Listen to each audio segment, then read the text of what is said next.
Bonjour à toutes et à tous et bienvenue dans cette nouvelle vidéo consacrée encore une fois à l'univers des nouvelles technologies. Et cette semaine, c'est un autre test de matériel que je vous annonçais la semaine dernière pour ceux qui me suivent régulièrement. C'est le test d'un tracker d'activité qui s'appelle le FX3. Alors il n'a pas vraiment de marque, c'est-à-dire que sur l'emballage, il n'y a pas une marque, contrairement au Mi Band que j'ai au poignet là, qui est de Xiaomi et dont je vous parlais la semaine dernière. Je vous remets le lien là dans la description. Et donc ce FX3 en fait m'a été envoyé. J'ai été contacté sur internet, on m'a dit est-ce que vous voulez le tester? Bah oui, pourquoi pas. Mais je suis incapable de vous dire la marque, puisque même dans la signature de la personne qui m'a envoyé ça, il n'y avait pas vraiment de marque. Mais c'est un truc qu'on retrouve sur Amazon, sur les sites d'électronique pas chers chinois.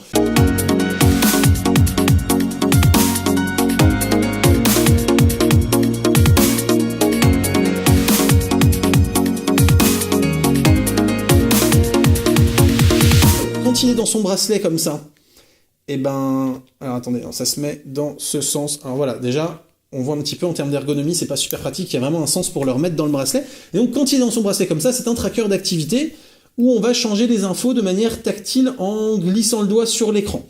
Et si on appuie ici sur les deux petits boutons, on va libérer le truc du bracelet parce que c'est aussi une oreillette Bluetooth. Et donc si on vous appelle par exemple, eh ben, vous mettez ça dans l'oreille et hop, vous avez votre oreillette Bluetooth pour parler. Ça vous permet d'écouter de la musique, etc. aussi si vous le souhaitez, ou une vidéo par exemple qui est diffusée sur le smartphone.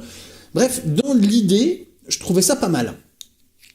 Seulement dans l'idée. Puisque en fait, dans la pratique, il est absolument inutilisable à mon sens. Alors déjà, il est beaucoup plus épais, beaucoup plus gros par exemple qu'un Mi Band, et donc on va se retrouver avec quelque chose de beaucoup plus massif sur le poignet, qui est un petit peu moins agréable, qui va avoir tendance à s'accrocher un peu plus facilement dans un mur, dans les choses qui vous entourent. Ensuite, en termes de fonctionnement, le fait de devoir passer son doigt de manière tactile comme ça dessus, mais de pas avoir un bouton précis, ça peut sembler une bonne idée à la base, et en fait ça ne l'est pas du tout, parce que le truc est hyper pas réactif. Et donc il y a des fois, vous allez passer votre doigt, vous allez penser qu'il ne l'a pas pris en compte, vous allez repasser votre doigt, et pif, il va passer tout de suite à la deuxième option, et vous n'allez pas avoir vu ce que vous vouliez. Pareil pour régler l'heure, par exemple, c'est un calvaire, vous êtes censé rester appuyé pour régler les heures, rester appuyé après pour lui dire que vous passez aux minutes, et puis tapoter pour changer. Sauf qu'une fois sur deux, alors que vous êtes encore resté appuyé, il considère que vous avez lâché votre doigt parce qu'il l'a pas bien senti. Quand vous tapotez, il change les minutes ou les heures un peu comme il a envie. Comme il n'est pas réactif, des fois vous le voyez pas.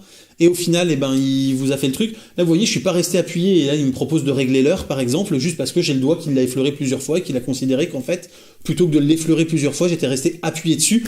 Bref, c'est de la grosse daubasse à ce niveau-là. Et au niveau de la partie oreillette Bluetooth, c'est hyper désagréable parce que la qualité de son est absolument horrible. Ce qui fait que pour un appel, ça peut faire le job.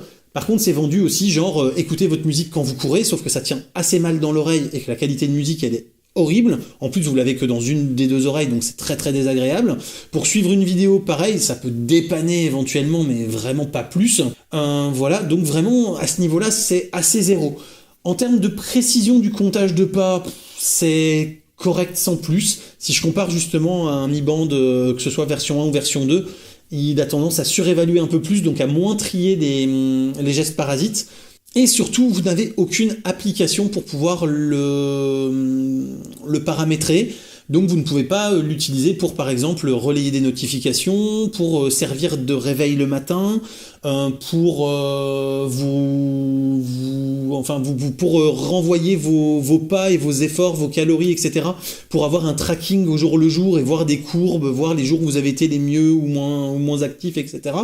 C'est-à-dire, en gros, tout ce que fait un bracelet comme celui-là, alors même que il coûte le même prix, en fait. Vous allez le trouver pour une vingtaine de balles.